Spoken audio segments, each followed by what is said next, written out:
大家晚上好，我们提前个1-2分钟啊，正好用这个时间让我去发 Twitter，让我去发 Discord，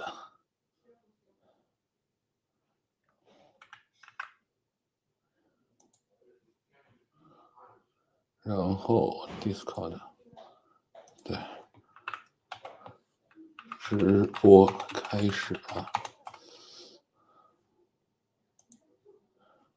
眼镜儿，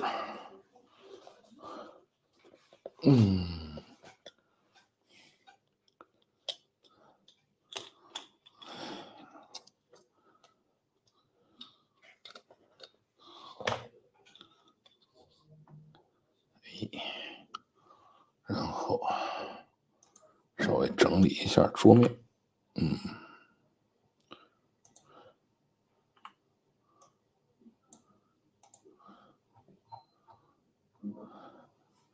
OK，我看看大家都说什么了。对，今天我发了个“我才是第一”，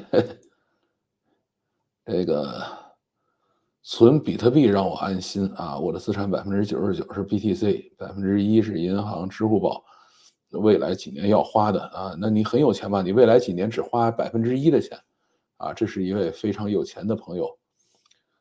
投资房地产是不可能投资的，一套构筑就好了啊。股票投资选公司太难。哎呀，可以买纳斯达克指数嘛？老范自己霸榜第一了，是啊，这个你们就不要老是一早就跑来去排队啊，第一次排队等直播，我天，你这从3点开始排，这个有点夸张啊。微软崩了啊，这个微软崩了的事情，明儿讲吧，明儿讲后天放吧，这个事儿，我觉得我还是可以讲一讲的啊。为什么呢？因为我们也干过啊，这个微软干崩这个事情，我们是真的亲手干过的啊，所以知道这个事儿是怎么玩的。然后也知道这个后边会有什么样的结果和下场啊，这个还是可以给大家讲一讲的。银行、航班系统都挂了啊，这个是影响比较大吧？这不得大聊特聊一下微软这个，其实它不是断网的问题，它最后的主要问题还是安全的问题啊，跟断网关系有那么大吗？第一次赶不上直播啊，所以提前留言。有时间聊聊视频号最近很火的红衣少年和周鸿祎的故事啊，就喜欢听八卦啊。那个我好像没看那个红衣少年的那期节目啊，这个还有56分钟啊，你们真早。今天的标题真牛啊，哎不牛，今天怎么说呢？具体啥意思？今天实际上是有2个主题啊。第一个主题是大会开完了都说了点什么，第二个主题呢是这个金融定调了以后的这个钱存哪儿，实际上是2个不同的主题。搜了一下红衣少年和周鸿祎，没什么意思，我觉得这种也是意思不大了。刚才看故事说是大厂卖保险，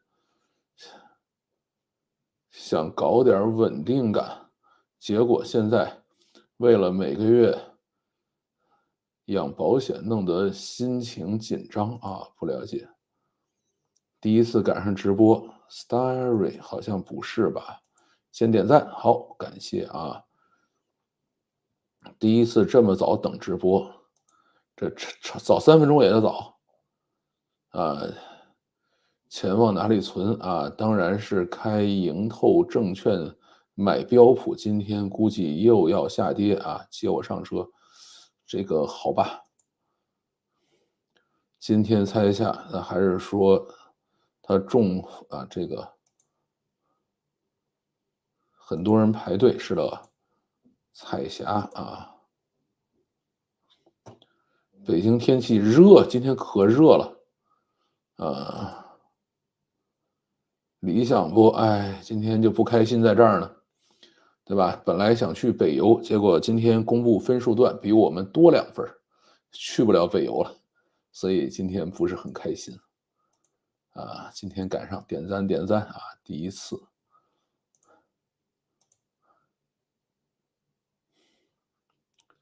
这个我会员说自己是第一次就不太对头了啊。会员怎么可以说自己是第一次呢？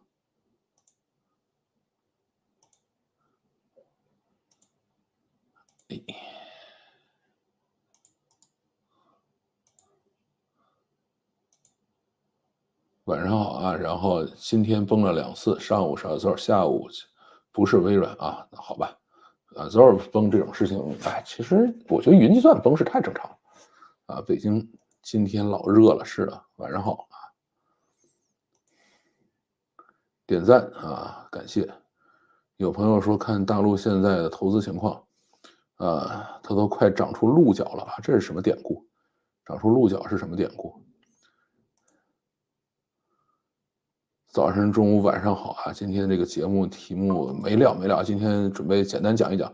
今天好多东西不能多讲啊，去不了北邮不要灰心啊，北邮的冯明鑫待的地方是的。这个，哎，这个怎么说呢？就是你满怀期望的去期盼一件事情，甭管这个事情是好是坏，都是满怀期望，然后突然没有到来呢，这个总是会稍微有一点点小的失望啊，这个没有办法。当然好处是什么？第一个是省钱啊，这个北邮是这个国际学院还是比较贵的啊。第二就是如果去不了的话，应该会比较省钱。第二个的话，再去的其他学校就不是美国实体名单上的学校了啊。我儿子以后可以再去美国留学啊，这个也还算是一件开心的事情。第4次听直播，这玩意儿谁给你数啊？第一次一边听雷军演讲，一边听老范讲资产配置啊，我从来不讲资产配置啊。这个是不是北邮？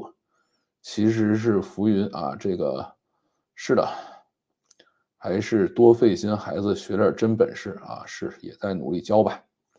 好，开始讲今天的故事。大会开完了，都说了些什么啊？大家好啊，这里是老范讲故事的 YouTube 频道，今天跟大家讲一讲，大会到底说了些什么事情啊？刚才我也看了散人的节目，他也在去总结一下大会说的事情。20届三中全会算开完了，发了一公告。今天上午呢，其实还做了一个很长的记者招待会啊，就是还讲了很多东西。但是呢，甭管是公告也好，还是今天上午这个东西也好呢，里头的内容啊，就是每个字都认识，但是合在一起具体说了啥呢，又不太好理解。呃，实在是没有那么直白的可以把东西跟大家说出来，对吧？所以现在只能是出来去解读啊各种官样文章。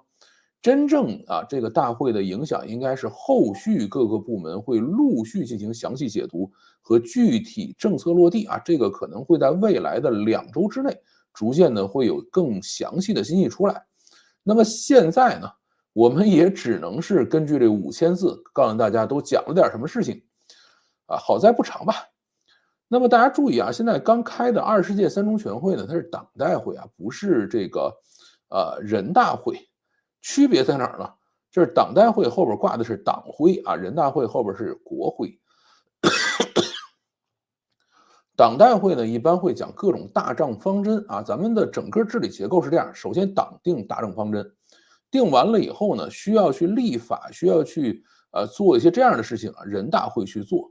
然后呢，是政府机构呢进行这种行政管理啊，当然是在法制下了，这个咱们也就只能如此说了，对吧？这是党代会啊，所以一定要注意。其实你看美国这个政党，它也是党代会的时候会讲各种大政方针，对吧？只是呢，它最后的立法也是要到议院再去立法啊，跟咱们的这个它抄咱们的吧，只能这么讲了啊。那么这5000字呢，肯定字不多嘛，大家要拿着放大镜来看啊。新的时代了，解读的方式呢也要有一些新的特色，对吧？什么特色 ？AIGC 时代的特产啊。咱们数词频啊，哪个词儿出现了多少次啊？正好呢，在网上看了一个视频啊，人家数的特别好，不但数了呢，还跟第18届三中全会进行了比较啊。不知道为什么第19届没算啊，反正人家是不是跟第18届进行比较了啊？那么出现最多的词呢是改革54次，但是呢，比第18届少了5次啊。第18届讲了59次。啊，这一回呢讲了54次，经济讲了22次，比第18届少了12次啊。第18届三中全会的时候讲了34次啊。人民和民生讲了22次，比第18届少了2次。开放讲了12次，比第18届少了1次啊。大家注意啊，这个很多人说，你看开放比这个改革讲的少了，对吧？但是我们要看一下基本上都是少了10%啊，改革54次少5次啊，这个开放12次少1次。然后民主呢讲了7次，比18届呢少了6次啊，第18届上讲了13次民主啊，讲的还是比较多的。创新啊，很多人说啊讲了很多创新啊，创新呢讲了7次，比18届呢少了4次啊，我们也不需要那么多创新了。科技和科学呢讲了6次啊，讲的次数不多，但是段落还是比较长的啊。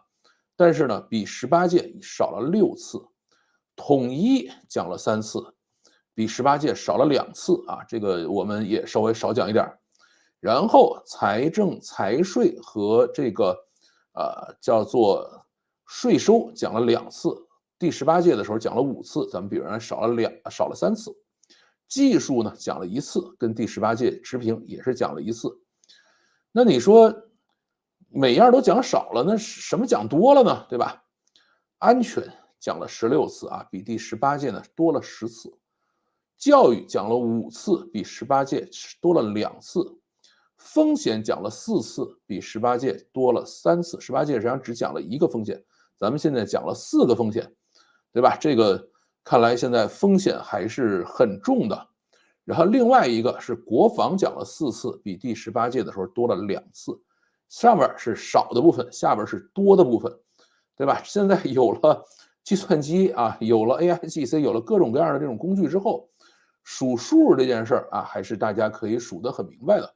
我们可以通过这些数字看一下啊，18届的时候啊，他们更加希望改革，然后呢更重视经济啊，人民民生啊也更多一些，而且呢开放其实差不太多吧，开放这次12，上次13，对吧？然后呢民生实际上现在讲的就民主讲的少很多了，只讲了7次，对吧？人家第18届讲了13次，对吧？创新少一点啊，这个科学科技少一点啊，统一少一点，这个财政少一点啊，这个是少的，多的是安全、教育、风险和国防多一些。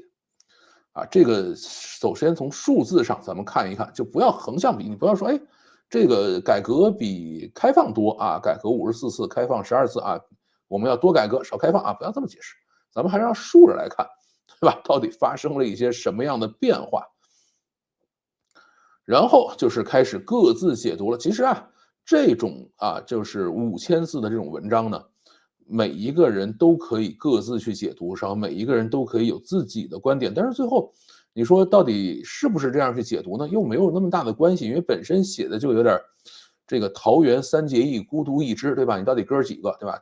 他很多的写的就是这样写的，并没有那么明确啊，很多官样文章。那么现在咱们看一看这里头到底他写了什么。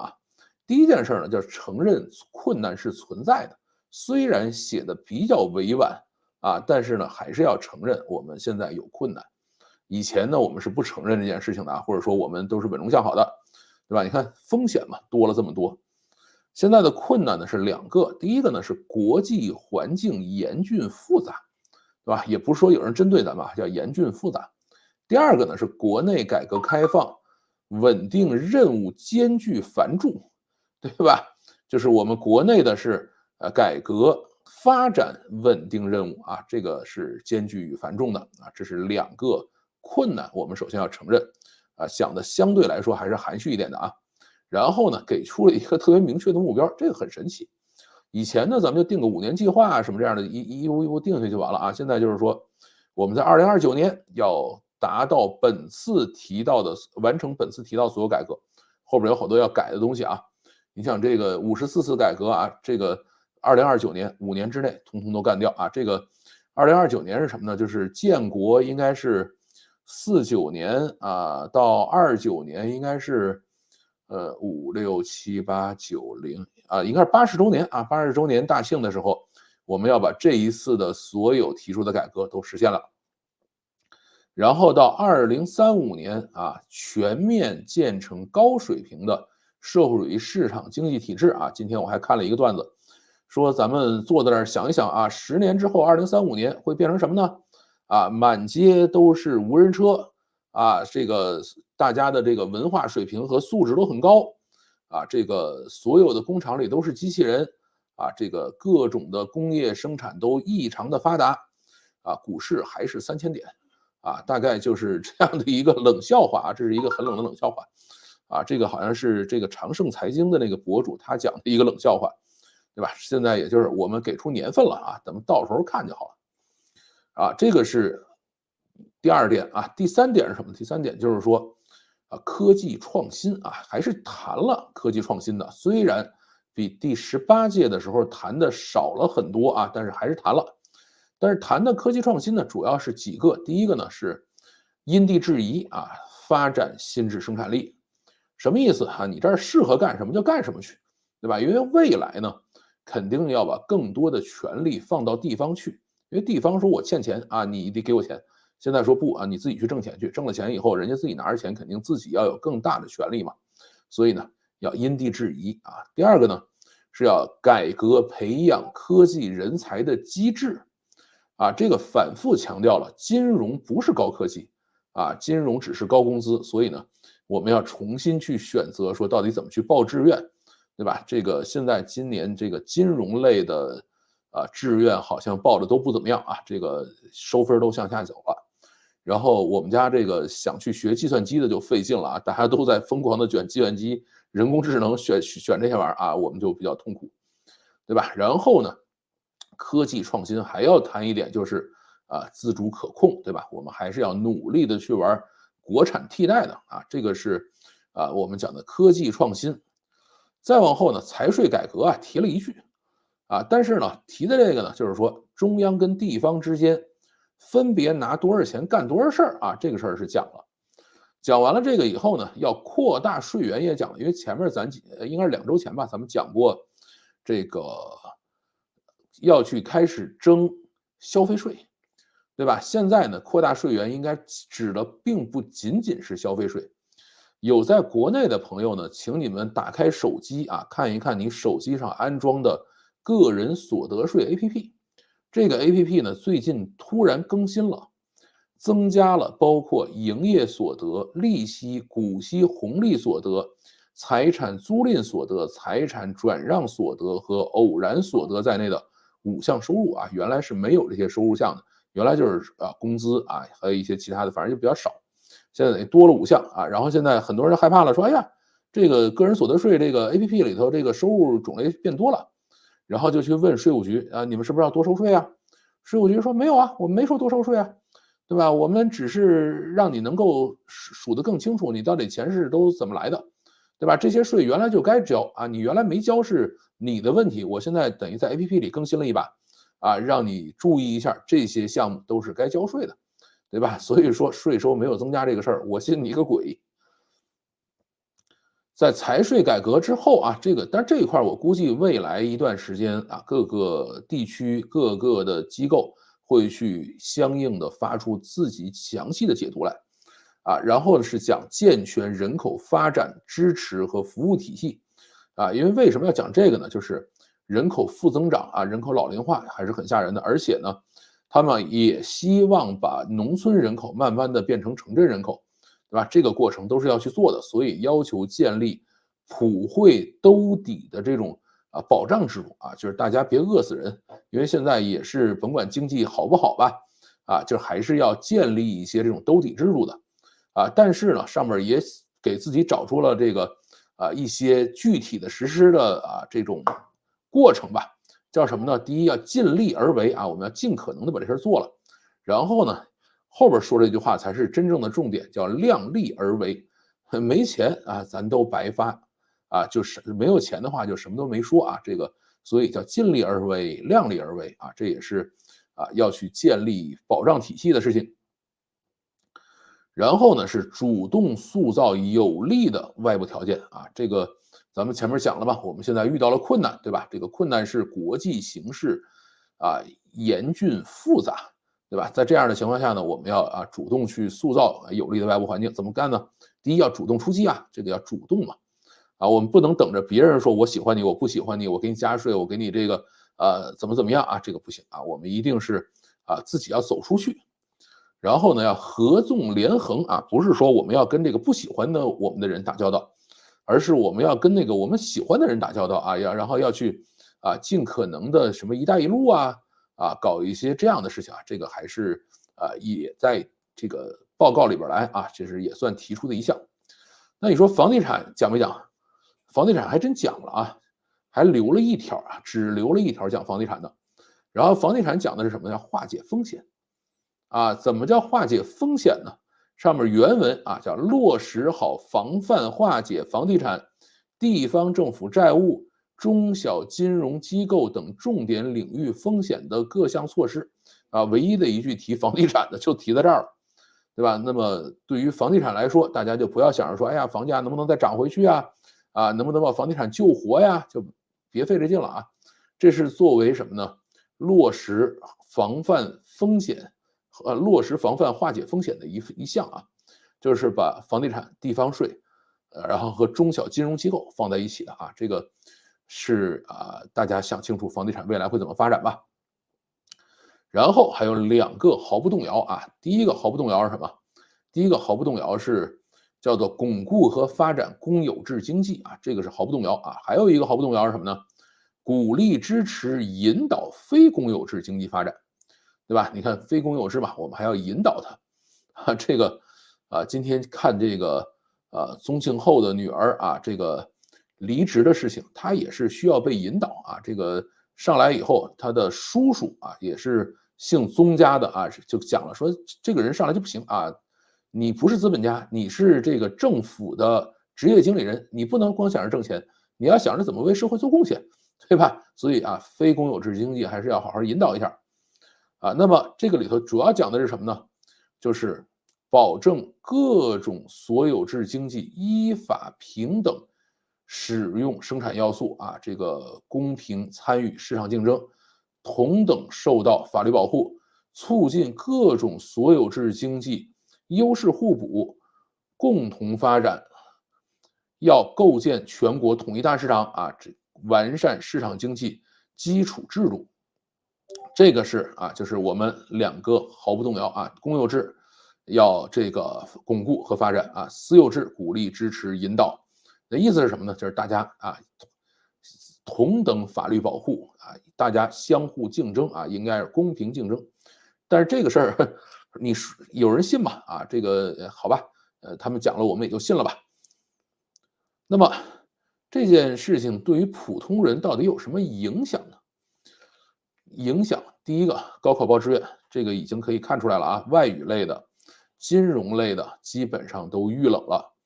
计算机、人工智能大热因为现在所谓的科技创新全村最后的一棵独苗就是人工智能了大家都在冲着一个方向这个我儿子也是因为这样的一个事情没有续成这个上面这个学校然后财税改革这件事儿呢可能是会影响到我们所有人包括这个消费税的下来，包括刚才咱们讲的所有的这种税收可能都会发生一些变化。现在就是没钱嘛，没钱我们就多收税嘛，多收税完了以后，这个经济才可以继续运转嘛。那么税收上去了以后会出现什么样的问题？税收上去以后，物价应该会上涨，除了房价之外，其他所有价格都应该会涨那么在这样的情况下，大家就要想一想，说我们到底是存着钱呢，存着美元呢，还是存着黄金呢，还是存什么东西呢？对吧？大家就要去思考一下这个问题了。大家要知道，日本咱们原来老讲它失落30年，对吧？日本失落30年，其实在前期是有一个缓的它是从89年开始，然后到失落的第5年、6年的时候吧，特别到第7年96年的时候，这个整个的经济其实缓起来了，整个 GDP 又开始往上涨了，大家觉得差不多了这个经济恢复了。然后日本到1997年的时候大幅提高消费税，然后才导致了彻底崩盘，对吧？最后是变成30年，也本来日本想着说，哎，我过个5、6年这事儿就可以了，对吧？我已经缓过来了最后，这个财税改革后边的这个结果有可能是很悲惨的。所以呢，通过日本的这个案例就是最艰难的时刻应该还没有到来现在应该依然是未来10年甚至20年里头最好的一年。现在呢要尽可能的对外发展，即使是一带一路该去也是要去的。国内的话，就已经完全没有什么这个，或者说短期内吧，现在还看不到什么可以快速回升的一个方法了。房子呢能脱手，尽可能的脱手，对吧？自己有的住也就可以了啊，这个千万不要再去买啊，这个现在再说我要去买房这个事儿，就稍微有一些这个对自己不负责任了啊。即使是北上广深呢，也不建议大家去买房啊。如果我说实在要住，租个房子也没什么问题，反正国内租售比这么低，对吧？租房子价格上不去的，大家都找不着工作，你怎么可能涨租金呢？对吧？所以租房子也是一个不错的选择。然后不要在国内做任何重大的投资。你说我再去买个股票，再去搞个什么这个，咱们再等一等看啊。钱呢，尽可能的存在国有大银行里头不要存小银行或者呢存在海外银行里这个是要存钱的地方然后多配置一些境外的资产，这个可能就是对于普通人来说真正有意义的事情从咱们现在来看，这个20届三中全会的这个通告，你按散人说的说啥也没讲嘛，其实也讲了很多东西，但是这种通告呢，最后大家每一个部门具体怎么落实去实施，应该还是有一些台面下的东西或者说不能拿出来跟大家讲的东西，最后呢各自去解释，各自去实行就可以了，这就是现在我们能够看到的通告。在未来的2、3周里头我们应该还会再去看到说各种详细的财税改革各种详细的怎么去发展经济，怎么去发展教育，对吧？他说我们要好好做教育教育里头我们怎么能够培养出最好的人才出来能够去做出自主替代来，这个反正也努力去做呗，这个还能怎么办呢？我们在未来再逐渐的跟大家去解读这个事情吧。然后这个通稿的最后2段这个就跟我们没关系了，我们就不再去详细讲了，对吧？大家基本上就是这样的一个情况。好，我们看看有什么问题。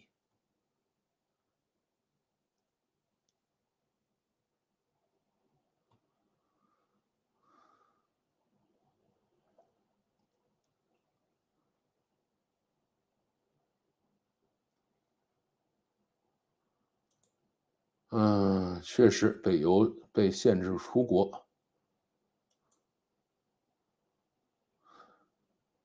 L 来了，中山大学能去吗？中山大学我们应该是基本不出京吧，就在北京晃就完了。来了来了感谢。跑步回来老范和大家周末好周末好。散人说味同嚼蜡这种文章确实比较难看懂因为他希望在这个5000字里头尽可能的把所有方方面面都提到他这种文章其实很难写，对吧？每一条每一个字到底代表什么东西都是需要很详细的去研究这个确实费劲。主题把我笑死了曲线自己存顺便买些黄金。对，黄金还是有用的。我个人觉得美国共和党大会倒是有点看头，好吧？我们还是期待民主党大会民主党大会上看看拜老爷子到底还玩不玩下去。茅台酒你如果自己喝，我觉得买一点还是不错的。今晚雷军在演讲，是的这个回头可以听一听，跟大家再去聊一聊试试用 AI 解读5000字这个肯定很多人是 AI 解读又第一次赶上直播了这个好吧，这个名字很好原来不是讲资产配置，而是大谈国事也只能这样了关键词对比有意义吗？还是有的我告诉你，这种词到底出现多少，然后怎么去写这个东西，绝对是熬白了很多人的头发写出来的民主不是违禁词吗？看谁说人家能说，咱不能说，对吧？属改革没用吧？我们坚决不这个东西不能乱讲。迟到了没关系光年使者。祖宗之法不可变啊，我们要道路自信，制度自信啊。好，待会儿我们来讲道路自信的事情啊，一如既往啊，是有一点点了。今天听到个新词，港陶时代，这是个什么意思啊？虽然大概知道意思，但是具体来源有人知道吗？哎，回头给我解释解释什么意思？没有说中小企业啊只能出海了，哎，能出海尽量出海，能人出去就人出去，能钱出去就钱出去，对吧？然后能去做一些别的出海的事情啊，或者说我企业出去啊，都尽可能出。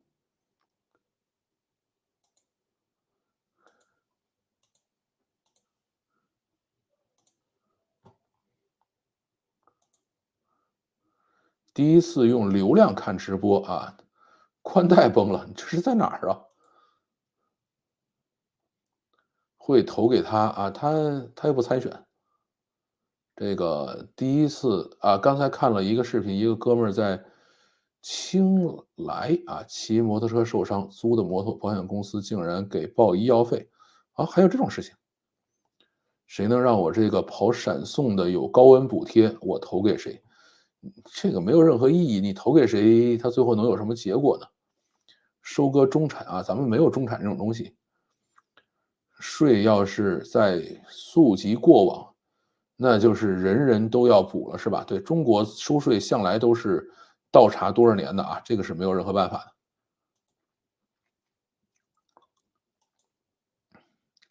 偏远地区出身啊，当年我报了离家千里之外的大学，看看祖国大好河山河挺好。北京的孩子一般就在北京，上海的孩子一般就在上海。MIT 最新论文证明啊，语言和思维是两种并行的系统。现在大语言模型只是像鹦鹉一样有语言能力，而逻辑思维推理能力不行。所以很多事情不能做，做不好。呃，所以 AI 方面是泡沫，开发者没有多少机会啊，等于没有 AI 新时代啊，现在还是移动互联网时代的剩饭。你同意这个观点吗？啊，肯定不同意了。这个首先要注意啊，只有中国有移动互联网时代啊，美国是只有互联网时代，没有移动互联网时代的，因为 APP 这波基本上都被咱们赚了。然后啊，这个 AI 呢，你认为说它是语言跟思想是平行的两个领域，但是其实没有任何人可以证明这件事儿啊，你怎么去证明这个事情？因为你的思想离开了语言之后，根本就没有办法进行表达或者进行观测啊，这个事儿是，意义是不大的。至于 AI 的话，AI 泡沫的这个话题下礼拜讲吧，还是会留下来讲这个东西。房地产保交楼是可以拖累银行的啊，这个银行相关的事情咱们下一个故事讲。外网疯传啊，这个你们就能不能不要在这儿讲这种奇怪的话呢？这个我们有这么多管理员，把这种讲奇怪话的人删掉。我觉得母语不是英语能学好新技术吗？你觉得母语不是英语能学好新技术吗？为什么不能？这个有多少？你现在光看 AI 这个圈子里的人，大概有50%到60%都是母语是中文的人。不用 MIT 论文也知道语音跟思维不同的啊！你看自媒体那些口若悬河的，基本上都是胡扯。这方面老范确实有点另类，这个我也在胡扯啊，这个不能另类啊，还是要随大溜。没有美元黄金啊，该买点买点呗，那只是个美好的愿望。想起之前讲调休啊，央媒长篇大论分析，结论是劳动法无法执行，要提倡道德自律，或者干脆增加公休假。好吧，这个是另外一个问题啊。我一直好奇为什么学好英语变得这么困难。反正我自己英语是比较差啊，像你们原来去讲很多英语的段子，我经常到这儿闹一些笑话。但是大的原因我倒并不是觉得英语难学，还是我自己可能有一些畏难情绪吧。真要逼到那份儿上，可能也就学会了。就跟很多人说学游泳就是把人扔到海里自己游回来，游不回来的就没学会啊，游回来就学会了。啊，麦村买房吧，纯利超强3.5%啊，这个还是比较厉害啊。这通稿啊，明显老人家不觉得经济有问题。是的，语言是文化的表达形式，所以说想学好肯定不容易啊。其实语言这个东西你要用，它就慢慢能学好。希望改革家再执政50年啊！这个你看，刚才想了2个日子嘛，一个是29年，一个是35年，那个时候应该还是这个咱们金上应该还在继续掌舵啊。现在正在下的暴风骤雨，很应景，有吗？这场会最大的价值大概是没有超出预期的东西，还好没有创造什么新词，应该会有的啊，新词肯定会有的。别光解读通稿啊，今天上午新闻发布会也讲了很多详细内容啊，好像户口制度也要改，其实户口主要是对于农村的，对吧？这个现在是要让他们把农村的土地呀，包括农村的一些这些居民要慢慢的盘活啊，实际上也就是这些农民啊，你们就认为自己有这个土地的使用权，这事儿是不对的啊，土地都是属于国家的。通稿估计还不敢用大模型写，这是肯定，这轮不上大模型。有一个巨大的这个写稿班子，然后写完了以后不停的来改，这玩意儿哪用得上大模型啊？这个第一次看直播太兴奋了啊！SUF 好像这个名字不常见啊。这个我党很灵活啊，这些都是可以变成历史文件、历史会议啊，这个想太多了。改革和改革是不一样的，哎，这个我觉得大家不要太较真儿啊。这个怎么看大模型的9.11和9.9谁大问题上集体先翻车啊？什么原因导致的？这个我那天还真试了一次但是呢，我是在这个故事出了以后的2天去试的，然后再做测试的时候，绝大部分的大模型都可以说对啊，9.19大于9.11这个是没有任何问题的。有一些比如像 Cloud 3.5 Sonnet 这个就是错的。然后国内的比如像 Kimi 就是错的，对吧？现在呢，你去问 GPT，去问 Gemini，基本上都是可以答对这个问题的。至于原因呢，其实也很简单大模型它是个语言模型嘛，它把9拆出来了，然后最后11跟9也拆出来了。那对于他来说呢，11比9大，对吧？所以呢，他认为前面9是一样大的后边11呢比9大，所以他就认为9.11大于9.9这个数就这么来的。后来就是他们内部稍微调整一下，这种问题就是发现一个改一个呗，该改的改，不该改的坚决不改。哎，这个咱们还是要坚持党的领导嘛，这个不能乱动啊。没有什么新鲜味道，好吧？那么今天我们就少讲一会儿第一次在国内看到直播，感谢感谢我们21个月的老会员了，需要配点外币感谢比特币是一种未来的好资产嘛。反正川普好像是说他要支持比特币，对吧？但是认为比特币应该是属于美国的。现在呢，比特币也确实大涨了，对吧？那么在这样的情况下，这个你觉得川普能当选吗？如果能的话，至少未来几年里头，比特币应该还是可以玩一玩的吧？从来都是早晨看直播，这回赶上一次晚上的，删了。好的，感谢。本人的投资组合的话，其实应该是买了一堆美国科技股的这种基金就是专门投美国科技股的一些基金，就是专门找这个七姐妹去买，对吧？是谁家的这个基金配置跟七姐妹比较相近的，我就买点谁我就基本上干这样的一个事情，还是比较开心的。刚刚自测了什么只有6分，这是什么东西？现在英语在小学的课时越来越少了，现在老师都疯了，一些地区从1星期5节课缩减到2节课啊？好吧，我们还是要文化自信啊。其实在这个通稿里还不是专门讲了文化自信的这个事情啊，这个我就没有单独拿出来给大家讲啊，给老范撑台，感谢感谢。啊，自从有了 AI 之后，我把 UI 设计、3维 CAD 图编程等同事都开除了，工作都自己做，水晶头也是自己打。现在公司就我自己加一个外包财务，一年100-200万的营收，60%毛利啊，你很厉害。以后大街没活人啊，机器人打萝卜快跑，机器人为什么要打车呢？对吧？直接走软件传送不就完了吗？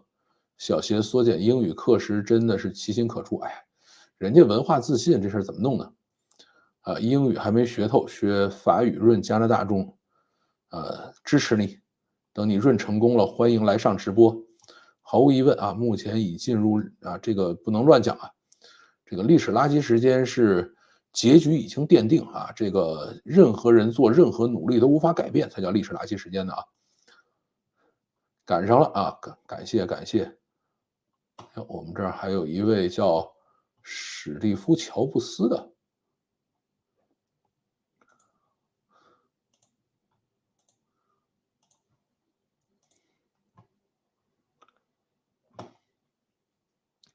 把农民啊赶到城里买房。其实一方面是这样，另外一方面就是你再把他的土地去盖了房子，就不用再给他们拆迁款了啊。楼上打住，法语比英语难学多了啊，好吧。小学再过几年倒闭潮就来了。是的，这个现在韩国应该已经大面积在倒闭了嘛。想询问一下老范啊，现在国内外的 AI 差距有多大？其实真的没有那么大，就是真正差的是在大模型上，就是在1000亿以上的，甚至到万亿级别的这种大模型，国内现在是没有的，啊，国外有，国内呢现在应该也不会有人再去努力训练这个东西，啊，这个而且国外现在等于还在这个叫 scaling law 的这个就是缩放法则的基础上在狂奔啊，希望能够训练出更大的模型来，对吧？这个国内的话，现在基本上是停在了70B，也就是700亿模型啊，就基本上1000亿以内的模型吧，基本上停在这儿了啊，这是一块儿。然后从应用角度上来说，反而国内领先啊，这个是没有任何办法的。因为我前面去参加过一些国内的这种 AIGC 啊，这种知识相关的交流团队啊，或者交流的这种微信群，这些群都是政府组织的，对吧？里头都是各地的政府官员，一堆公务员在里头组织，说我们觉得这个事儿可棒了，我们一定要去上这个玩儿，对吧？他有这样的意识，然后当他有这样的意识以后的话，国内的各个层级的应用一定会比国外卷得更厉害。盘活乡镇，反正经济不好就下乡啊，家电、电车啊都下了没效果，这回是政策下乡，挺好的。呃，应该用20届三中的文件对比一下这10年啊，这个就还是我们能对比一期就可以了啊。怎么看待今天 Windows 企业用户大规模蓝屏？如何规避类似问题？这个我明天录吧，录完了以后后天早上放啊。这个如果是会员的话，可能明天晚上能看到，因为这个事儿我们干过啊，亲手干过一次把这个 Windows 干蓝屏的事情，当时干到的这个配额没准比他今天还多啊，应该当时干了有可能不到1亿台电脑吧，对吧？当时我们干过这事儿。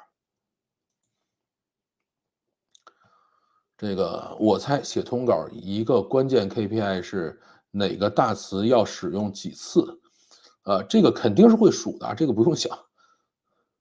我试过9.1和9.9用英文问就没事用估计中文模型其实也不是，它中文、英文在各个模型里的最后结果都差不太多。开始说微软吧，啊，微软回头再说，明天再说。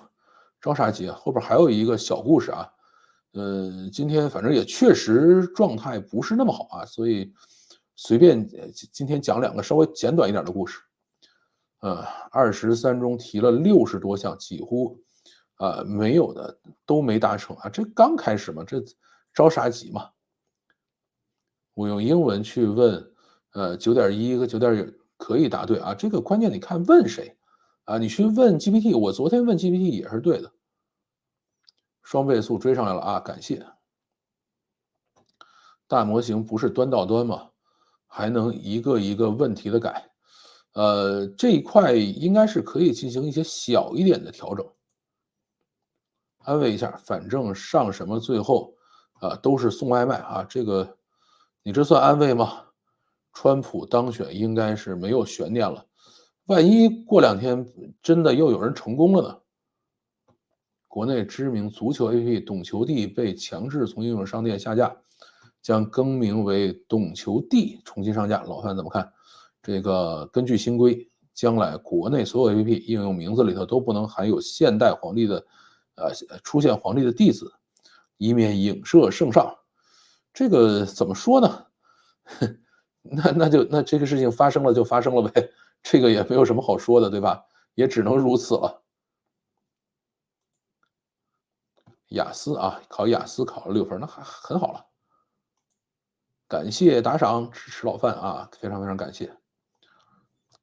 接刚才您的回答啊，这个你是说买了纳斯达克100 ETF 吗？还不是啊，就是我是买了贝莱德还是谁的一个基金啊？这个基金是这个类似这种配比的一个基金啊，但并不是纳斯达克100，要更窄一些。刚试了一下哪个大啊 GPT-4o 还是答错了，但是你再问他一次，有可能就对啊。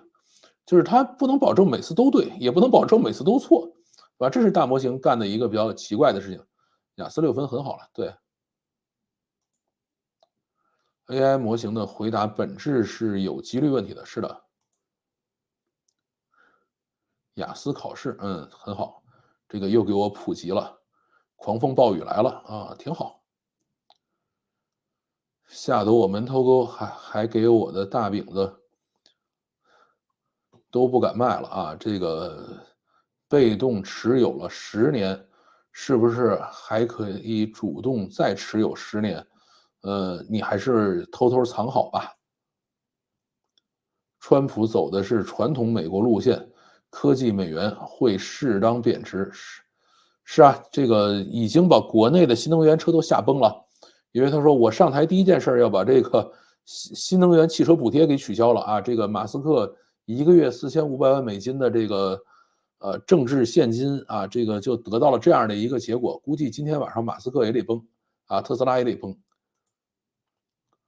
你是什么公司？那么多岗位都开了，难道都可以自己用 GPT 做吗？啊，这个有人说上面开的剩1人，这个现在普通人还是想办法躺平吧。啊，这个也是躺不平啊，这个没有办法。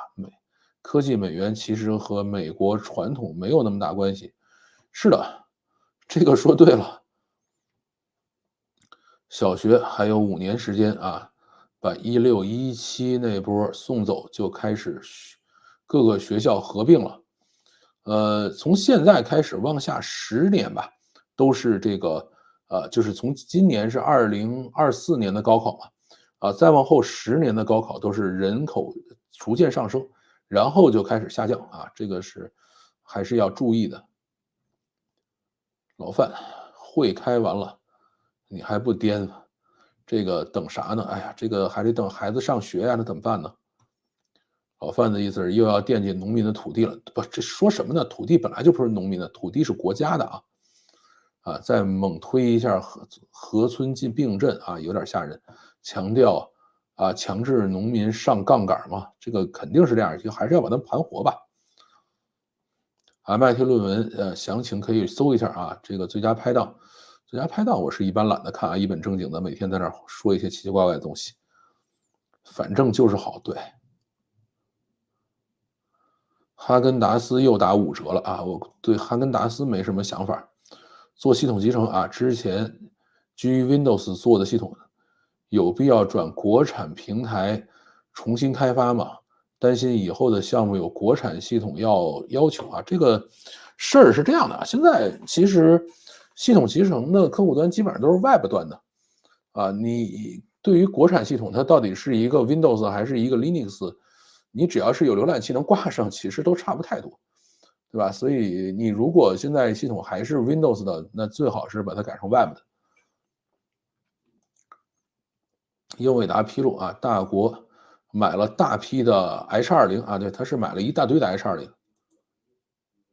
今天 A 股很奇怪，指数上涨，资金出逃。哎，这个每天这个不都是这样的吗？是13年的19届啊，是10年60多项，几乎没有达成啊。这个大家就想不起来就可以了呗。标题太大，一和钱相关啊，直播人数又翻倍了啊，感谢感谢。那我们得赶快讲钱相关的事情啊，对吧？这个后边是跟钱相关的事情。这个新加坡办的境外账户嘛，啊，我在纠结去香港办还是新加坡办。这个我是在大陆办的啊。这个百度指数封禁了关键词啊，这些人你们就不要讲这个事儿了吧。贝莱德基金国内可以买吗？我是在这个星展银行买的，在荷兰啊，从昨晚到现在，这个 CrowdStrike 这次的事情搞得很大啊，机场、医院都瘫痪了。刚看新闻说，基础的这些设施慢慢恢复中啊，这个其实是这样的，因为这个我们真的亲手干过一次，而且干的事情跟他们差不多，所以可以给大家讲一讲。至于说这个微软云没挂上这个事儿，我明天要稍微做一下功课。俺下月去荷兰逛逛，好样的啊！国内的外资银行很多都可以买外资基金，国内其实也可以买，就是你比如招行什么都是可以买的。北邮没中啊，这个北工大啊，应该不会北工大吧？这个反正看吧。能坡线就不要香港，是这样的。坡线现在成本太高了，其实也还好啊，也还好。这俩哪都一样啊。看好女性司机代驾平台天鹅驾到吗？只有女司机开车更细心。这个不知道啊，对这个事情不了解。啊，我是说开户啊，开户肯定新加坡还是要更好一些。好啊，还有什么问题啊？这个娃哈哈能说吗？娃哈哈其实没什么好说的。娃哈哈的这个事情，看吧，明儿不行录一条吧。娃哈哈的事情还是比较简单的啊，这个在国内出这种事情太正常了。在家可云开这个 OCBC 是这样的，因为 OCBC 是不需要出门就可以搞定的。好啊，我们看看还有什么。老范，没有语言能力的人啊，也有思维推理，而有语言能力的人未必有逻辑。大语言模型没有出色的、精准的逻辑推理能力，就像是喝醉酒的诗人没有办法重用啊，所以是泡沫啊。泡沫这个事情，我觉得可以单独录一期来讲吧。本来我今天想去讲这个事儿，但是，因为心情不是特别愉快，所以就这个讲一些别的东西啊。这个因为做这种 AIGC 还是需要心情稍微愉快的时候去做。哇，这个事情可以照千类宝去看。哎，这个其实没什么好说的了。坡线是 OCBC 已经用了1年了啊，因为我本身是 DBS 的用户，所以就没建议再去开 OCBC。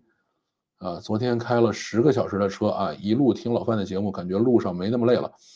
好吧，反正我的节目，如果你是新会员的话啊，或者新的观众的话，量大管饱，对吧？现在已经有应该有1900条视频了吧？我是从2020年开始就我一个人了啊，有就干，没有就躺平。垫资绝对不干，今年开始业务也不主动跑，公司和我都处在提前退休状态啊，挺好。好啊，我们来准备讲下一个故事。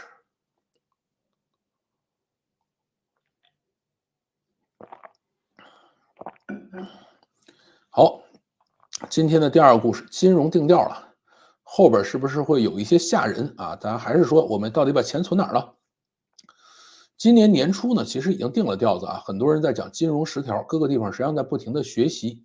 最近呢，趁着开大会，又有人想起来把这个事儿重新解说了一下，啊，也从详细的去讲了一下我们到底对怎么去定义中国的金融，对吧？到底是一个什么样的调子呢？就是很多版本的10条都在外面传，因为大家都在自己去解读，比如各个银行说我们要解读一下最早应该是央行在讲这个金融十条，我呢找了一个相对来说比较容易听懂的金融十条跟大家去沟通一下。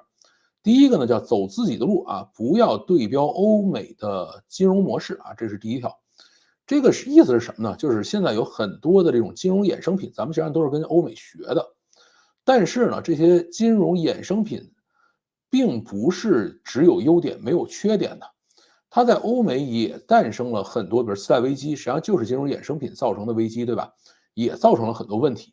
那么这些金融衍生品呢，要在管理素质达标的情况下才可以去用，否则的话就是吃不着鸡惹一身骚的一个情况，对吧？如果你管理上本身就千疮百孔，然后大家都是也没有监督，也没有透明，也没有管理的话，那么金融衍生品其实本身是一种灾难。所以呢，我们现在既然管理的能力上不去，那我们就干脆说，我们制度自信了我们不再对标欧美了，这些金融衍生品就不要了，是吧？我们尽量的把这个股市搞得简单一些，因为简单一些的话，它还相对来说比较好管。因为你每经过一层金融衍生品的包装，这个等于很多的 bug 就相当于我们写程序给你埋在里头是一样的。你如果没有一整套完善的管理体系的话，金融衍生品就是一个雷，对吧？这个欧美的很多金融衍生品这个产品呢，是在透明、责任清晰的环境下运作的，照搬过来，底层逻辑又没法改，对吧？那么只能放弃包括注册制也是前面跑太快了，对吧？前面人家欧美搞注册制的时候是你只要是做假账，只要是有一些什么样的问题，我就罚你个底儿掉，而且呢还会怎么样呢？还会让人去坐牢，对吧？所以这个人家才可以搞注册制呢。我们现在说，这个国有资产这做的假账又怎么样了？或者罚酒三杯，对吧？你做了个假账虚报了1个亿的利润，然后我给你罚个50万咱们经常干这种事情甚至罚50万了以后，还是说我没钱那咱们商量商量20万行不行？对吧？我们还干这样的事情今天还看到一个特别有趣的故事是什么？就是人家问美国股民说，你们喜欢买什么样的股票？他说我们特别喜欢买那种涨得特别疯的股票。说为什么？他说这种股票经常会作假但是一旦被抓住了以后呢，他们会罚钱罚死他当年是谁作假？大概做了6个亿的假吧，他好像也是一个这个一个大的公司做6个亿美金的假，然后最后是罚了各种罚款加一块，大概罚了他70多亿美金，对吧？那这个才是大家可以去开开心心挣钱的地方那么我们现在这个制度不完善的情况下咱们还没有学会跑呢，就不要去费这个劲了。这是第一个第二个是什么呢？第二个是金融是服务业金融呢不是一个主业它是个服务业，要服务好科技与实体创业呢就是为了上市，这件事儿肯定是不行的，因为咱们国内基本上创业的唯一目的就是上市挣钱一旦上市了以后就彻底就躺平了，或者说我们就完全换了另外一种格式去生活了这个事儿是不行的。所以金融是要服务好实业的，而不能说金融是实业的一个终结，这个事儿不行这是第二条。第三条呢是金融是人民的是有政治性的要坚持金融的人民性、政治性。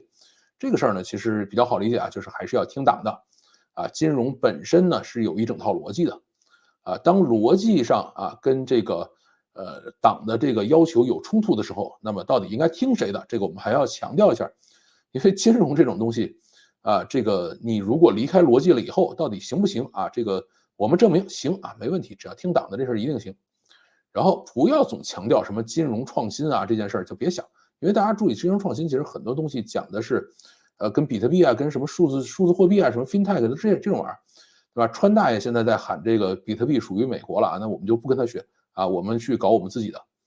然后这是1、2、3第4条这个金融中心城市不需要太多了我们有个香港，有个上海就可以了你不要谁谁谁都上来建一金融中心，天津也有金融中心，然后各种这个各大省会都有自己的金融中心，这事儿没有什么意义，特别是很多地方政府你们集中力量去发展实体经济就行了。对吧？何必要去搞什么这种什么搞科技搞科技可以就是集中力量发展实体经济，集中力量发展科技。地方政府不要去搞金融的东西不要去加杠杆，不要去搞这些东西这也是说大家不要都去惦记成为金融中心城市，对吧？天津是惦记成为金融中心城市了，这个重庆也有过这种想法，很多城市都有过这种想法啊，这个事儿是不行的。再往后呢是金融是中央管的啊，这个也说得很清楚。前面因为搞房地产，很多地方呢都搞了自己的金融建设啊，这个事儿它没必要啊。你们各地政府搞的什么地方债，什么各种加杠杆啊，这个包括很多地方开始搞叫地方证券市场，对吧？这个是大连、青岛什么这种城市都有各个地方的这种证券交易市场啊，这个不要去搞啊，这个都是中央来搞就完事儿了啊，你们地方就拉倒了。然后讲了一个特别有意思的话，叫金融不是真科技啊，这个什么意思呢？就是他不认为金融是个科技，其实金融是有很多的科技在里边的啊，但是呢，这些科技在没有监管的情况下，就实际上是没法做的啊。你在国内又没法去搞这些监管，那干脆我们就不承认金融是科技就完事儿了，对吧？这个 fintech 啊，像以前我们讲金融科技就是 fintech，肯定不属于工业斯巴达的范围。那么 fintech 通常玩的是什么啊？什么金融衍生品包装啊，对吧？数字货币啊，智能合约呀，对吧？它实际上搞这些东西，你还有没有别的跟这个传统金融相关的？也有啊，信用评估，对吧？我可以通过 AI，通过人工智能进行信用评估，这个事儿也是效果非常好的，这都属于 fintech 的一部分。这个金融科技的核心目的是什么？就是以利润为驱动，更高效的利用资金的方式，或者呢是让资金可以自动的去流入到最需要他们的地方去，对吧？它因为那边可以拿得出利润来嘛，实际上是市场经济的一个更进阶版的一个金融啊，就是从市场放到市场就是金融了。这个说金融不是真科技啊，你们老老实实的都去给我研究这个中国需要的硬科技去，不要都惦记这个金融行业的高薪啊，都是这个聪明人啊，都去搞金融了啊，这事儿是不行的啊，聪明人要好好的去研究这个中国的这种国产替代啊，这个是要提的一点。然后再往后呢是金融占到 GDP 的8%了啊，这个太高了啊，这个金融业要缓慢有序的增长也不排除会下跌啊，这个也是在讲的一个事情，金融业占 GDP 的比重实在太高再往后是直接融资占比还是不够高的，什么意思呢？股票市场还是要加强的要更多公司上市，然后呢，上市了以后才可以增加这种直接融资不要去搞这个乱七八糟金融衍生品的这种融资，什么债什么的，不要搞那么复杂的东西，对吧？你们就老老实实上市去搞股票去这个事儿还是要去讲的然后呢，国有金融机构为主这个也是一个很重要的一点非国有的基本上是小规模可以涨到一定规模以上直接干掉，或者这个就比较危险了金融机构最后都要是国有的，监管搞不定，那就没有统一的标准，那最后干脆时不时的从池子里头捞出一条大鱼来，杀了几天看谁长大了你这不行，咔干掉。而且大家注意金融机构并不光是银行、券商还有很多基金、家办，包括保险公司，这些都是金融机构那么这些里头非国有的，大家就要想一想，他们后边会怎么样。最后一条呢是金融的高薪是不合理的这个也很有趣负有那么大责任的人我们难道是靠相信大家的道德和觉悟吗？来去保障他们在处理这么多现金的时候，对吧？不去或者处理这么多资金的时候，不去手抖一下所以未来退金令和退薪令肯定还会继续实施下去这个基本上就是现在的金融十条的一个解读。所以金融业呢，在国内基本上算是一个快要结束的一个事情未来它就是服务大家去玩工业斯巴达的一个小工具而已没有那么多复杂的东西，就是简单的股票交易这个事儿还是可以有的，其他就拉倒了。那么这个是金融十条里的这个讲的一部分另外一块是什么？就是最近还开了另外一次大会就是有一个叫金融稳定法，现在这个法律在那个大会上在过，这个呢其实要更吓人一些金融稳定法比刚才咱们讲的20届三中全会的那个通稿比这个包括刚才咱们讲这个金融十条还要再吓人一些他讲的是什么呢？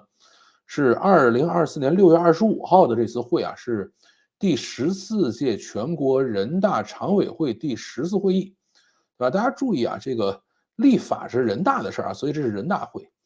上面呢在对金融稳定法草案进行第2次审议审议过了以后，如果再没什么大的修改，可能这个法案就要过了。这个法案里头的第29条是国家要设立金融稳定保障基金，由统筹协调机构统筹管理，作为处置金融风险的后备资金这个东西要去设了。那你说这不是挺好吗？设个基金出来，然后哪个金融机构玩不下去了，或者哪个地方股市不行了，我去拉他一把，这事儿不挺好的吗？千万别这么想这个东西是一个非常恐怖的东西，对吧？这个金融稳定法这个东西是从2022年就开始折腾，到现在还在审议，各种的稳定资金和保障资金其实也都挺多的在运转，就是法虽然没立下来，但是资金其实已经在转了。那么金融稳定保障基金到底是干嘛使的？它的目的是为了兜底是为了应对系统性风险的，不是说股票跌了它可以去抄底这是不是干这个而且各个国家的金融稳定基金设立的时候，后边都是会有腥风血雨的，所以咱们现在要开始设立金融稳定基金了这是一个非常恐怖的事情那么股市有救了吗？还是说金融行业有救了？刚才咱们讲股市没什么机会那么金融行业是不是有救了呢？跟大家想的也不太一样但是呢，也还算是个好消息吧。但是好消息看怎么理解美国人干没干过这事儿？美国人也干过美国人干的呢是2010年成立的叫有序清算基金，跟现在咱们再去成立的这个金融稳定保障基金其实是比较相近的东西。欧洲人2010年也做过了一个叫欧洲金融稳定基金都干过。那你说他们呢干这个基金是干嘛呢？大家注意，2008年是金融危机，金融危机了以后就大批的银行倒闭。那么到2010年，甭管是美国还是欧洲说，倒闭都倒不下去了，对吧？这个倒了闭都没法清算，都没法搞定这件事了，最后各种债务纠缠在一起了那他们去建立有序清算基金和欧洲金融稳定基金，建立完了以后，就可以把剩下的这些该倒闭的、该破产的、该合并的这些金融机构一网打尽，通通都干掉。干完了以后呢，这些美国也好，欧洲也好，才算是走出了金融危机正式的重新踏上征程，开始接着往前走了，对吧？那么金融稳定保障基金的建立，就是快速收拾剩下的烂摊子把它收拾干净了，1-2年之后就可以触底反弹了。所以呢，这个东西它有好的一面，对吧？但是大家要注意，一旦这种东西设立了以后，一定是腥风血雨，对吧？大量的金融机构倒闭、破产、并购，一定是干这个事儿如果不是为了干这个事儿，他不会设立这种基金所以为什么说这个事情要比刚才咱们讲那个10条还要再吓人那么一点点？那么中国人咱们又整了一个西方舶来品来，这事儿到这儿好使吗？对吧？咱们刚才刚讲我们制度自信，对吧？西方人搞那些弯弯绕绕，在我们这儿行不通因为什么？因为我们这儿的监管制度不完善嘛。那我们整了一个金融稳定保障基金这个事儿，我们又从美国、从欧洲抄回来了，这事儿好使不好使？对吧？各种西方的舶来品有效运转都是有前提的，前提是什么？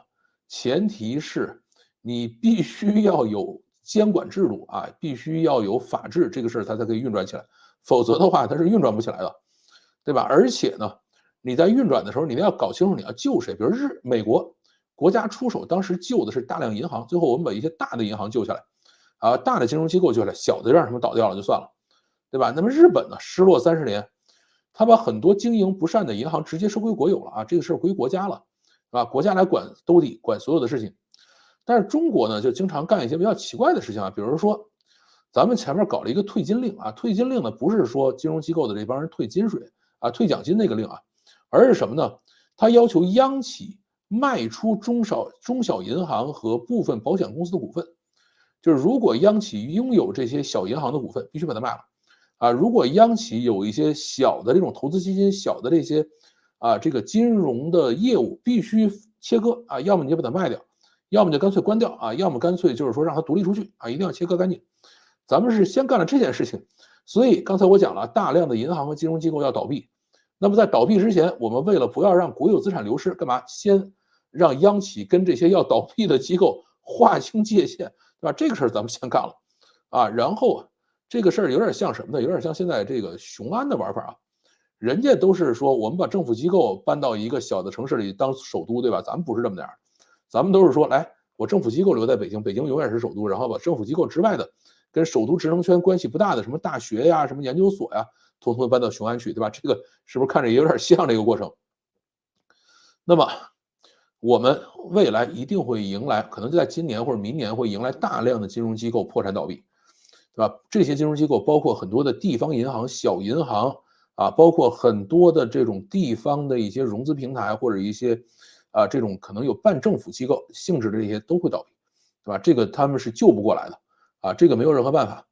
而且在这样的情况下先救谁后救谁，救谁不救谁这件事儿，到底谁来决定啊？这个我们能不能相信说中国把这个这种清算基金的方式抄回来以后，我们就可以让它稳定有序的或者透明有序的有监督的去运营下去？这个我们相信吧？那怎么办呢？对吧？那么国有金融机构是可以救的啊，但其他的私营的地方的基本上就没有了。那么普通人能做的是什么呢？就是在这个国有大行里存点现金啊，然后小银行和金融机构就别碰了啊。你说我这个钱是存在哪个小银行，有一个什么什么利息还挺高啊，这事儿就别想了啊。太复杂的金融衍生品缺乏监管啊，也别费劲了啊。这就是咱们今天讲的第二个话题啊，相对简短一点，对吧？就是在这样的一个金融环境下，我们应该怎么去混这个日子啊？应该到底把钱存在什么地方？所以你们看到的是一个主题，其实我们是两个主题啊。好，我看看大家在聊什么。嗯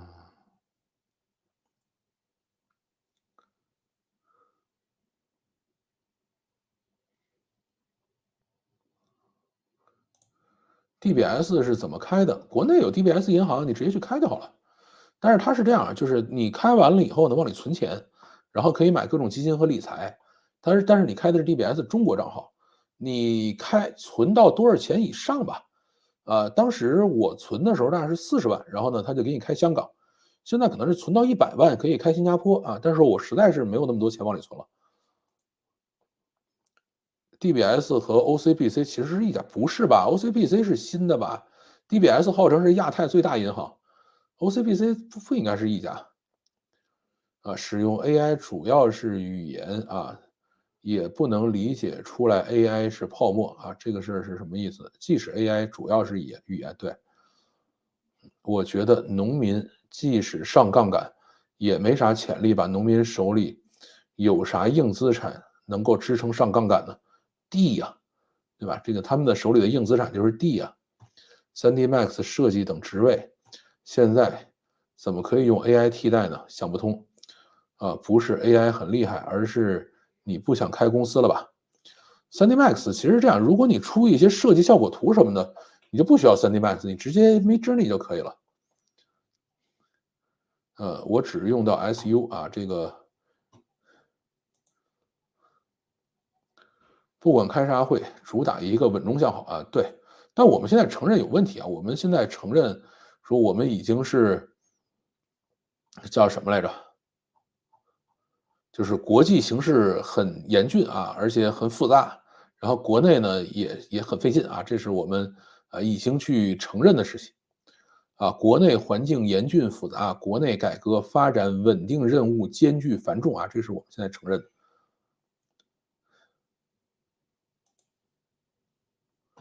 才说专注自己健康就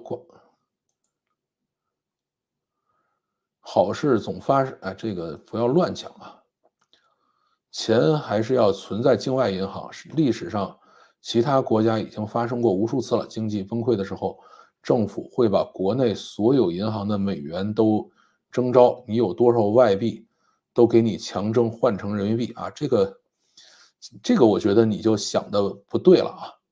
咱们从来不干这个事情啊，咱们干的事情是什么呢？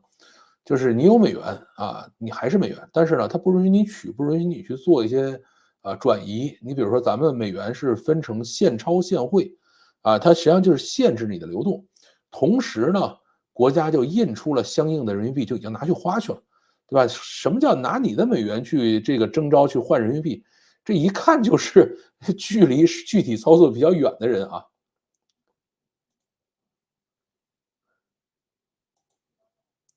买个保险柜存家里啊，这个事儿是比较危险的。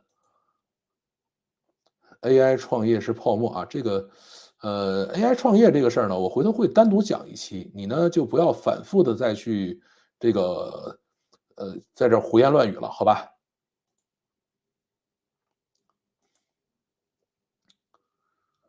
这个不是公司不想开了，是自己一个人就不用每天去办公室，想去就去，没啥项目忙的就去旅游啊。办公室也是，自己的就不用租了啊，躺几个月不开工也不会慌啊，这个挺好。御用车安然啊，好像是安然，对，安然当时是作假完了以后，6个亿啊，然后是赔了70多个亿啊，赔了40多亿，加罚款是70多个亿。对，当规则法律会约束到自己的时候，就谈信仰，然后，最好笑的是，文件天天讲法治，创业不为了赚钱，难道是为了解放全人类吗？啊，对啊，马斯克就是为了去干这个事儿的。这个开个玩笑。今天我还看了一个特别有趣的段子，是这样讲的说，我制定一个法律，你来执行，叫强权；我制定一个法律，我们一起执行，叫制度。然后我们一起商量着制定一个法律，然后我们一起执行，叫民主。我们现在至少制度上还是自信马，然后也有全过程民主啊。高考只是一关啊，人生还有很多关口，开心最重要。是的，其实金融全景电视剧《乔家大院》不是已经说清楚了吗？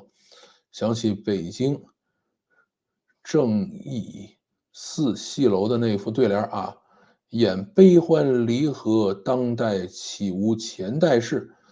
现抑扬褒贬，座中常有剧中人啊。是这个，但是中国我觉得很多的金融创新还是，超出了自己制度能够执行的范围啊。其实现在中国金融的问题就这么简单的问题。虽然刚才我们讲的时候可能这个有一点点嬉笑怒骂在里面，但是呢，说的挺实在的，就是他们自己看明白到底咋回事了。就是搞这么多东西弯弯绕绕，然后我们看不过来了，对吧？那我们就把它搞得简单一点。各级领导要努力保障金融，保障稳定基金的，稳定啊，对，这个其实跟他们各级领导没关系啊，这就是国家的，国家最后决定怎么做。第一次看直播啊，你这个Silver Flat，好吧，老范已经讲得很清晰了，整个人听的都不好了，哎，这能怎么办呢？刚刚越南大佬辞世了啊，这么回事。老范有开跨境银行卡吗？现在门槛是不是不高啊？就是网上有教程，OCBC 到底怎么开，你自己去查一下，YouTube 上应该有。这个我跟我爸说不要存小银行，但我爸不听，因为小银行利息高一点。那最后小银行挂了以后，可真没人管你啊，这个千万要小心啊。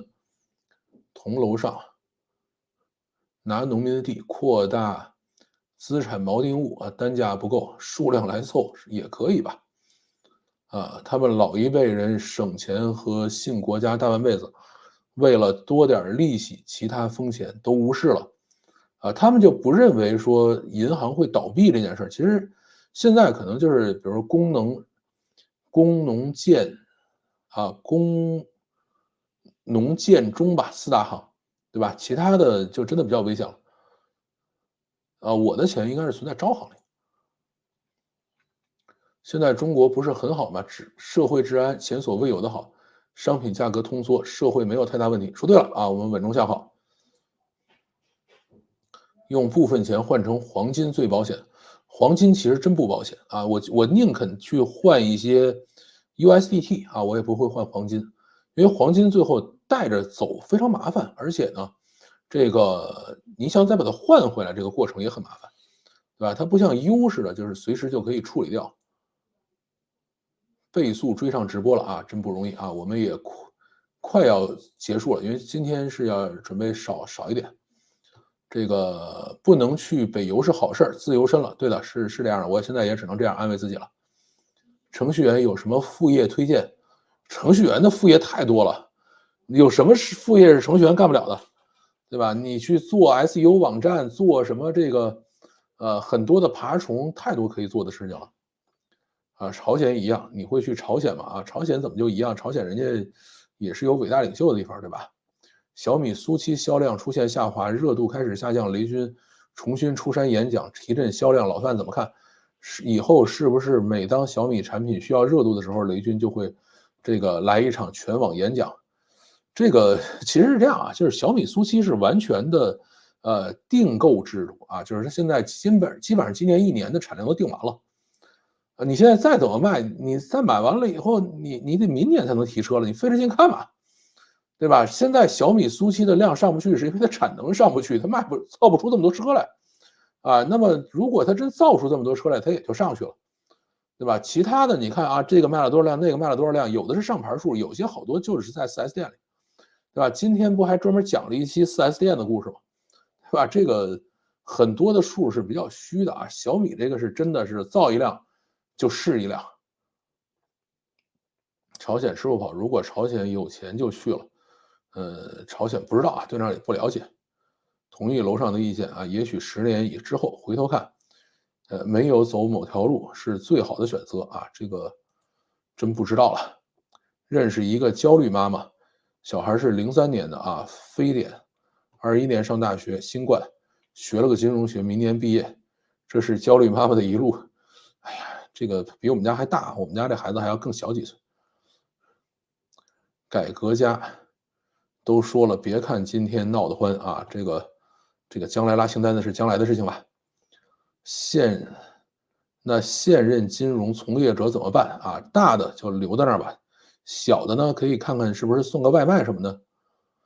当年东德圣诞蛋糕材料供给不足，所以苏联禁止圣诞吃蛋糕，完美。是的，还有这故事呢，学会了。招行、浦发这种的，我觉得应该还好招行、浦发应该还好，但是再其他的一些小银行就不好说了。招行应该还好21年的黄金处理比较难，是的。选专业还是要选自己热爱的，但是大多数家长不听大多数孩子也不知道自己想要什么，最后碰见好多最近碰见好多就是那种优秀的学生，分数很高，但一问你自己喜欢什么，回答风轻云淡无所谓。这个你想他经历高考这样的这种时间点，他怎么有可能有时间去思考自己喜欢什么这个问题呢？来晚了不晚不晚。这个直播延迟还是挺久的，跟节点其实没什么关系我只是说一般喜欢讲完一段呢，然后咱们再去读评论所以呢，并不是说看到你评论我就会点在广州建了2、3辆小米北京还是挺多的。微信零钱和支付宝还安全吗？这个你们小心一点小心一点。而且微信和支付宝的这种转账交易呢，是会被金税系统直接监控的。就是你交易到了一定频次以后或者一定金额以后，就会被认为是商业行为，就要开始交税了。猎鹰9后天要复飞了人家这么快就复飞了？他不是说那个NASA 取消了它的飞行牌照吗？国内现在还在讲说这个猎鹰9是要去，就是这个叫什么的，就是它那个零件的问题还没说明白呢。小范的事情，我倒是赞同老范的看法，做父母的主要是创造条件和铺路，孩子的人生只能自己经历和选择你给他挑了，他也未必愿意。是的，儿孙自有儿孙福吧。这个还没定估计明天或者后天能定。估计如果定下来，咱们礼拜天吃药的时候就可以跟大家讲了。家里有亲戚是中金员工，现在正在研究移民澳大利亚，赶快跑，能跑就赶快跑，别研究。数字人民币怎么看我其实前面录过好多数字人民币的作品，我其实挺看好数字人民币的非常非常看好这个东西。它的技术极其先进但是它的就是剩下的东西就没法说了，就是它的技术还是非常先进的。农村信用社会不会报？一定会大量的会报。你别说农村信用社，像什么盛京银行这样的这种地方银行，大家都会报一批。素油比荤油健康不和蛋糕故事一样吗？这个不一样啊，素有比婚姻健康这个事儿是资本的力量，对吧？是一帮这个资本在后边雇佣了大量的写手啊，大量的科学家、大量的专家去搞的一个乌龙事件。晚上好啊，晚上好。OCBC 办起来，我看倒是不难啊，但是不知道有没有风险，把钱存在里边安全吗？这事儿我没法跟你讲，我告诉你安全，最后你丢了，然后你找我，这事儿我不能给你负这责任，对吧？你自己决定啊，你觉得安全你就往里存，你觉得害怕你就别存里头，这事儿你不能问别人，对吧？你宁肯相信其他的，比如说国内的小银行，那是你的事儿。小孩还是要看后劲儿啊，我一般看工作5年的水平。是，这个还要看吧。听说朝鲜以前还有一天3顿会撑死的新闻呢。好吧，又长知识了啊！先赞后听，感谢。猎鹰是在等 FAA 批复啊，没有 NASA 什么事儿，好吧？这个回头可以去沟通聊一下。Windows 系统大面积故障，很多这个机场、银行什么都自带的反病毒软件啊，是这个可以回头给大家讲吧。这个事儿是亲自干过的，因为我确实是真的干过这事儿，把 Windows 干崩了，对吧？而且真的是可能上亿台一起崩掉啊，所以这个还是可以跟大家讲的啊。数字人民币可以看成电子粮票啊，这个理解就太肤浅了。数字人民币还是一个很棒的东西啊，中小银行肯定危险，质押物全都是大额贬值啊，这个还有很多其他的问题。土拨鼠老师啊，这种故事并不是笑话。我小姨在60年代的时候，一顿白米饭，就能撑到送医院啊，这个事儿就没法讲了。这个美国的信用社美国的信用社则非常好，NCUA 保障比 FDIC 还高啊。读大学的时候，大学信用社的卡还在用，是吗？这个就不了解了啊。OCBC 啊，也是坡县4大行，是的，你来了啊，感谢。这个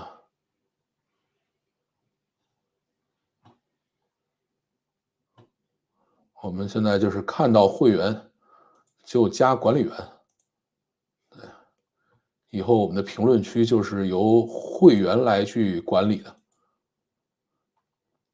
今天的问题导致航班什么超市混乱，银行系统崩溃，加油站企业都提前下班，这不挺好的吗？昨晚吃了一顿，昨天吃了一大顿啊，说是不开心，怎么了啊？昨天没吃了一大顿啊，这个只是不开心了就晒些食物出来，这个距离这个分数线差了2分啊，就也就如此了。但是呢，你要想差1分的，肯定比差2分的更不开心，对吧？在同一个分数线上，最后没选上的更不开心。你比如说他是这样啊，就是你在一个分数线上，他可能同一个分数，然后呢有100个人，但是呢人家可能要50个，那么比如都是这么多分这个50个怎么挑呢？是先看语文分数，比如说同一分我要50个，先看语文是不是谁的分数高啊，先选，然后语文如果一样的情况下呢，再看数学，然后呢再看英语它是这么来排序的。新税实施收入转私账，可有麻烦了。是的，Win 崩掉也正常。当年盖茨展示的时候，不也长蓝屏吗？这个不那么容易啊。微众银行呢？微众银行后边是不是腾讯但是腾讯后边会怎么样不好说啊。微众银行应该不做对私业务吧？因为我不太了解微众银行的业务啊。360最近总是跳出报错，不让安装 Win11防火墙什么的，我该信哪个？把360卸了。JOB 我还没见过DBS OCBC，还有一个想不起来是谁了。这个反正新加坡，你看这么大地儿还找4大银行，楼上都看油管了，就别再用360了。是的，美国的信用社去加入要有门槛的。也就是选择了部分资质客户，资优客户啊，这个其实不一定，这个还要看，但是信用社导还是这个什么呢，导的还是挺多的。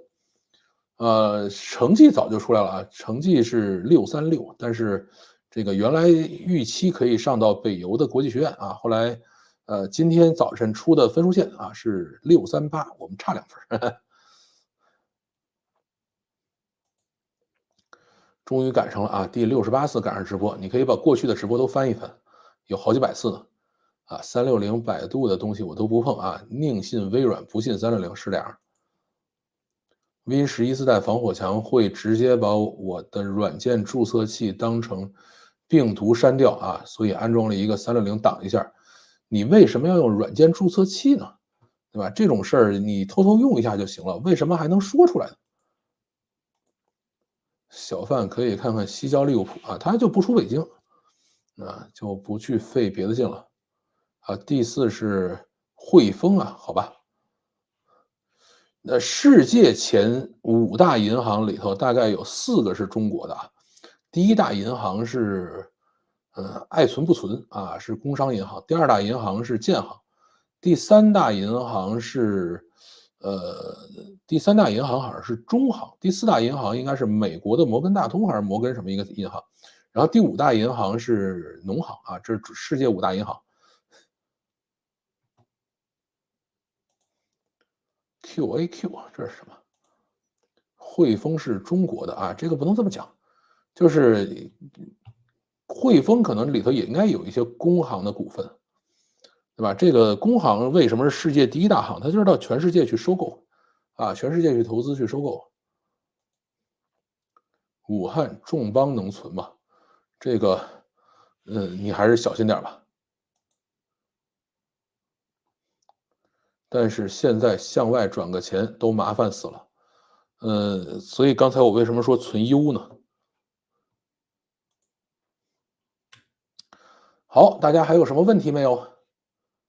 如果没有什么问题的话，我们就准备休息了，啊，然后让我稍微休息一下，然后稍微梳理一下心情，对吧？然后跟大家预告一下，我看看我本周准备继续录我的 AI 公开课，啊，AI 公开啊，不叫公开课了，AI 付费课啊，付了费就不能叫公开课了，啊，本周的话准备用一个简短的案例来跟大家拆解一下，如何去提高RAG 流程的效率啊，或者说 RAG 流程的这个结果，然后争取能够跟大家讲明白一些。因为我最近呢在给我儿子教这个相关的课程，后来发现以前讲的很多课程实在是有点比较想当然啊，因为我讲的时候也没法看到大家，也没法看到大家做练习或者做成什么样，所以呢，可能就是以前面的课程的难度，可能设置的不是那么合理吧。所以呢，这个，这周会做一个这个课程，然后现在欠着大家几个主题啊，这个宗馥莉这个事儿值得说一下吗？不行就说一期吧，回头。然后呢，Windows 蓝屏啊，肯定是可以说一期的。这个叫做什么 AI 是不是这个泡沫啊？这个肯定是要说一期，这个没什么好说的，对吧？大概是现在欠着这么几期吧，然后等我明天稍微休息休息，然后慢慢的跟大家说起来。好啊，大家早些休息，再见。结束直播。